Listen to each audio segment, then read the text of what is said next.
তো thrill, suspense, দুর্দান্ত story line এবং অ্যাকশনে ভরপুর সিনেমা মৃগয়া, যেটা রিলিজ করে গেছে। এবং এটা অভিরূপ ঘোষের সিনেমা। অভিরূপ ঘোষ যখন আগে মানে রহস্য রোমাঞ্চ তার দেখে আমি হইচইতে দেখতাম, তখন মানে ওই সিজনটা দেখার জন্য বসে থাকতাম, মানে রহস্য রোমাঞ্চ দুর্দান্ত। তারপরে তাকে এই সিনেমাতে দেখা, এবং আসল বাংলার কপ ইউনিভার্স যদি কেউ বলতে চাও তো এই সিনেমাটাকে বলতে হবে। দুর্দান্ত গল্প, এবং অরিত্র দা হ্যাটস অফ যে এরম ধরনের একটা স্টোরি লিখেছে, এবং কি ওয়াটার ডায়লগ, যেমন বিজিএম তেমন সিনেমাটোগ্রাফি। তো দুর্দান্ত একটা সিনেমা, তোমরা মানে অবশ্যই বলবো পয়সা বসুল সিনেমা, এবং অনেক অনেক হলে কিন্তু রিলিজ করেছে। এবং দেখো এই সিনেমাগুলো যদি তোমরা না দেখো তাহলে কিন্তু অভিযোগ করতে পারবে না যে বাংলা সিনেমাতে কমার্শিয়াল সিনেমা হয় না।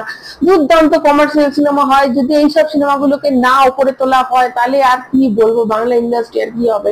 তো অবশ্যই বলবো, এবং গল্পটা যদি বলতে হয় যে এখানে কিছু মেয়ে মার্ডার হচ্ছে, এখানে সেটা ইনভেস্টিগেশন করবে। এখানে বিক্রম আছে, ঋত্বিক রয়েছে, অনির্বাণ রয়েছে, তো এনারা আর কি মানে পুলিশ হয়েছে, তো এরাই আর কি ইনভেস্টিগেশন করবে। এবং এই সিনেমার একটা দিক হচ্ছে, তোমরা নিশ্চয়ই সবাই জানো যে এর যে ভিলেন হচ্ছে সৌরভ দাস, সে তাকে প্রথমেই দেখিয়ে দেয়, মানে এই সিনেমাটা এরম নয় যে who is murderer, K murderer সেটা আমরা জেনে গেছি। তো এরম ধরনের সিনেমাতে স্টোরি লাইন এবং ডায়ালগ যদি জবরদস্ত না থাকে, এবং কি করে তাকে খুঁজে বার করছে এবং সে কি করে পালাতে চাইছে, এই যে ব্যাপারটা চোর পুলিশের যে ধরার একটা ব্যাপারটা, তো এই জায়গাটা এত সুন্দর করে এক্সিকিউশন না হলে কিন্তু একদম ভালো লাগবে না। কিন্তু এইখানে কিন্তু সেই জায়গাটাতে মানে দুর্দান্ত করে, দুর্দান্ত মানে আমরা জানি কিন্তু কে এখানে, মানে প্রথম থেকে আমরা সিনেমা হলে যখন দেখতে বসছি আমরা জানি যে কে ভিলেন, কিন্তু সেই ভিলেনটাকে যে এই পুলিশগুলো বার করবে এবং কি কি মানে কি কি রাস্তা দিয়ে অবলম্বন করে তারা বার করবে, তো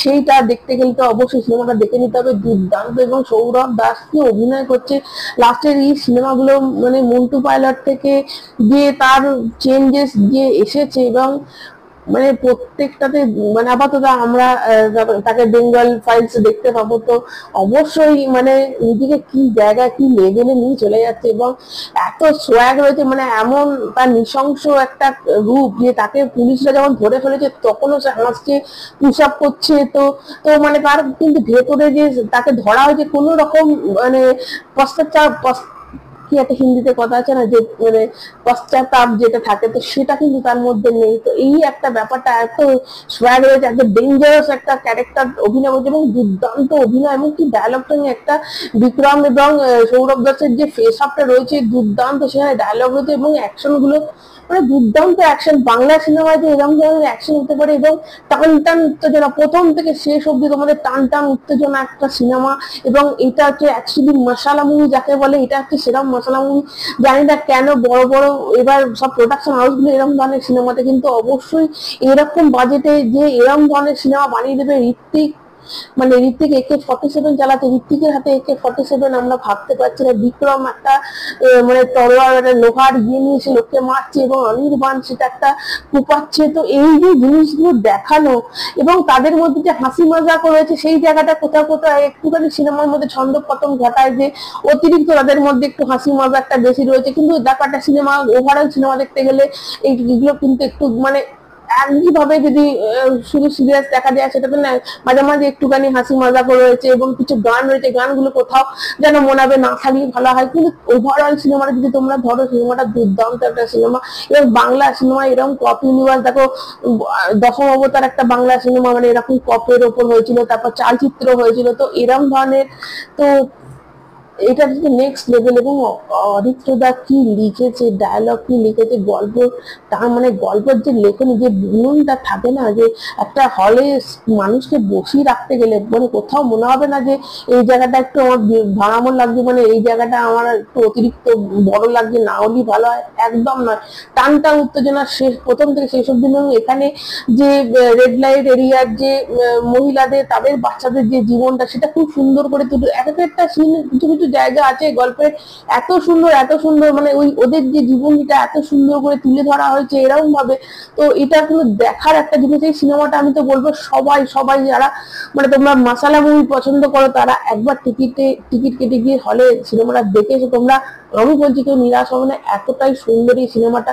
কারা কারা দেখে নিয়েছে অবশ্যই বলবে। এবং দেখো এরকম ধরনের সিনেমাকে কিন্তু অবশ্যই সাপোর্ট করা উচিত।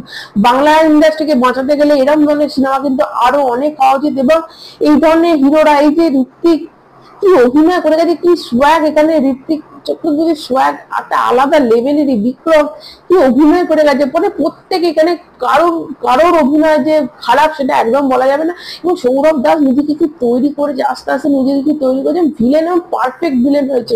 এবং অবশ্যই অপূর্ব ঘোষকে এখানে কুর্নিশ জানায় যে এরম ধরনের একটা বাজেটের মধ্যে, দেখো বেশি বাজেটের নয় এটা সিনেমাটা, কিন্তু এই বাজেটে যে এরম ধরনের সিনেমা তৈরি করতে হবে, তাহলে তাহলে ভালো প্রোডাকশন হাউস ভালো বাজেট পেলে কি সিনেমা বানাবে। তো এরকম ডিরেক্টরের আরো সামনে আসা উচিত, আরো এগিয়ে দেওয়া উচিত তাদের নতুন ধরনের সিনেমা। নাহলে ওই আপিল মার্কা সেই বাংলায় সেই আওয়াজ তো পুরনো, এরকম যদি না চলে তো মানুষ প্রডিউসার কিন্তু টাকা কখনোই ঢালবে না যে ভালো সিনেমা, এরকম মাস মশলা সিনেমা টাইপের যেটা একদম একদম পয়সা বসল সিনেমা, কিন্তু পয়সা কিন্তু ঢালবে না। তোমরা যদি সিনেমাটা হলে কি হিট করে দাও তবেই না লোকে মানে পয়সা, আরো এরকম ধরনের সিনেমা পয়সা দেবে প্রডিউসাররা। তো অবশ্যই তোমরা কিন্তু এই সিনেমাটা দেখে নিতে পারো, দুর্দান্ত একটা সিনেমা হচ্ছে মৃগয়া। তো আপাতত এইটুকুই। কারা কারা দেখেছে অবশ্যই কমেন্টের মাধ্যমে জানাতে ভুলবে না, তোমাদের কেমন লেগেছে সেটা বলবে। এবং ভালো লাগলে লাইক দিবে, চ্যানেলটা সাবস্ক্রাইব করবে। সবাই ভালো থাকে, এখন মতো টাটা।